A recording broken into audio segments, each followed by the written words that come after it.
ಮಂಜೇಶ್ವರ ತಾಲೂಕಿನಾದ್ಯಂತ ಬಹಳ ವಿಜೃಂಭಣೆಯಿಂದ ನಾಗರ ಪಂಚಮಿ ಆಚರಿಸಲಾಯಿತು.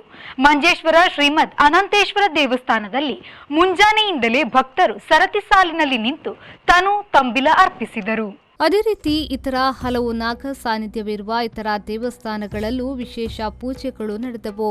ಮೂಲ ನಾಗಬನಕ್ಕೆ ತೆರಳುವ ಭಕ್ತರ ಜನಸಾಗರವೇ ಹರಿದು ಬರುತ್ತಿತ್ತು. ನಾಗದೇವರಿಗೆ ಪ್ರಿಯವಾದ ಹಾಲು ಸಿಯಾಳಗಳ ಮಾರಾಟ ನಗರದಲ್ಲಿ ಬಿರುಸಿನಿಂದ ಸಾಗಿತ್ತು. ಕೆಲವೆಡೆ ಹಾಲಿಗಾಗಿ ಸರತಿ ಸಾಲು ಕಂಡುಬಂದರೆ ಕೆಲವರಿಗೆ ಸಿಯಾಳ ಸಿಗದೆ ಅಂಗಡಿಗಳಿಗೆ ಅಲೆದಾಡುವ ಸ್ಥಿತಿ ನಿರ್ಮಾಣವಾಗಿತ್ತು. ಮಧ್ಯಾಹ್ನದ ವೇಳೆಗೆ ಬಹುತೇಕ ಭಕ್ತರ ಪೂಜಾ ಕಾರ್ಯಗಳು ನಡೆದರೆ ದೂರದೂರಿನಿಂದ ಮೂಲಬನಕ್ಕೆ ಬರುವವರು ಪೂಜೆ ಸಂಜೆಯವರೆಗೆ ನಡೆದವು. ದಿನವಿಡೀ ಮಳೆ ಬರುತ್ತಿದ್ದುದರಿಂದ ಪೂಜಾ ಕಾರ್ಯಗಳಿಗೆ ಸ್ವಲ್ಪ ಮಟ್ಟಿಗೆ ಅಡೆತಡೆಯೂ ಉಂಟಾಯಿತು. ಕ್ಷೇತ್ರದೊಳಗಡೆ ಇರುವ ಶ್ರೀಮತ್ ಅನಂತೇಶ್ವರ ದೇವರಿಗೆ ಬೆಳಿಗ್ಗೆ ಅಭಿಷೇಕಗಳು ನಡೆದವು.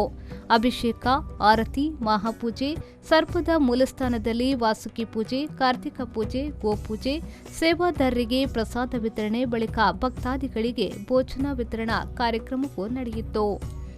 ರೆಹಮಾನುದ್ಯಾವರ ವಿ4 ನ್ಯೂಸ್ ಮಂಜೇಶ್ವರ.